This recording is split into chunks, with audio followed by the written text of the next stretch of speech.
Hi friend, जय जगन्नाथ। आपण मैंने देखिपे आज शुद्ध साबर्थ आम झील झुंटी काटुची केते सुंदर होती देखु।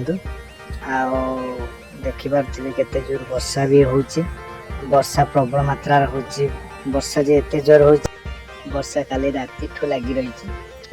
कौन कहि कि जाई भी पारे राति आने फूल आ फल सका अंधार उठी बाहर बेलू भी वर्षा होची भेदिकी भितर घर भितर पूजा घट है पाखर गेंड फूल घिनी आसती फल सब जिनस मुझे पहुँची देखो पूजा आरंभ हो देखो फल आसी